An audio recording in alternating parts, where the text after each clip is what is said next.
In case you've been living under a rock lately, Season 10 has finally been released and announced after many setbacks. And within that Season 10 release, there were 3 main features being brought into the game over the 3 months that the season should be running from. Between October and December of 2023, there will be 3 major features getting added to Sea of Thieves. The first one is a Captaincy Part 2, essentially in the form of guilds. In November, there will be a PvP quest called the Skull of Siren Song. And finally, the grand finale in December, the release of Safer Seas, which allows you and up to 3 other people on the same boat to sail in a private server, earning renown, levels, and of course, commendations. Now, at its core, Safer Seas is essentially a single-player game mode. The only real difference between the old original Sea of Thieves, which is now known as the High Seas game mode, and Safer Seas is the fact that in Safer Seas, you'll only be able to earn up to 40 levels, and gold will be reduced under 50%. Yeah, this is not a joke.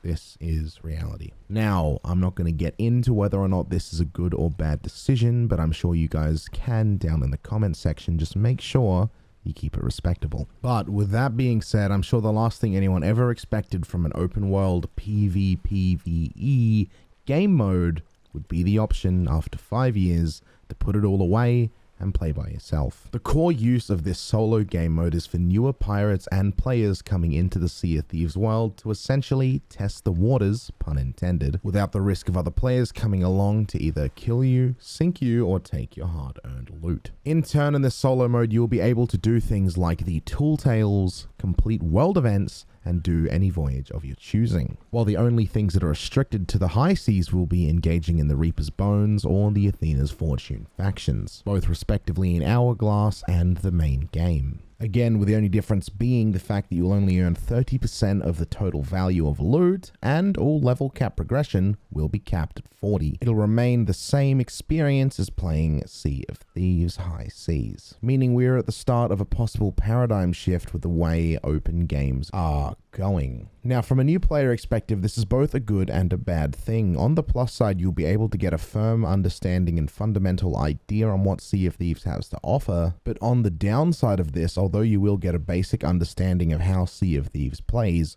you'll never really be able to train yourself for what a real Sea of Thieves experience is like. However, as players earn more gold and have less things to do in the Sea of Thieves world, it could become the new normal to instead open up a private server with you or your friends. Because as any long-term Sea of Thieves player knows, it gets to a point where you've just earned too much gold that you can spend it on, or you have already achieved every goal you set out to achieve in the Sea of Thieves, so playing the open world PvPvE experience isn't quite what you need. So playing a game mode that offers all reward with 0 risk may be the future of Sea of Thieves, and even the future of online games altogether. As it is well known and without a doubt factual, everything has a lifespan, and even though Sea of Thieves may not be coming to the end of its production, it's safe to say that when Sea of Thieves goes into a point of no return, where there's only going to be maintenance updates, this will become the main game. Which I'm sure that raises the final question that I want to bring up in this video. Is I'm sure everyone who has played Sea of Thieves for a semi-decent amount of time will notice that there are periods of time where you will sail a session for 2, 3, or maybe even 4 hours and not see a single soul. But the big question will be, with the introduction of this solo game mode, will that become the new normal? And to find that out, we're just going to have to wait and see. So if you have enjoyed this video, feel free to leave a like and subscribe to the channel, as I will be covering Sea of Thieves content as long as humanly possible. And also, keep all discussions in the comments respectful. If someone disagrees with your opinion, don't bring them down for it. Just accept it and move on. With that being said, thank you all for watching, and I'm going to catch you all in the next one. Goodbye for now.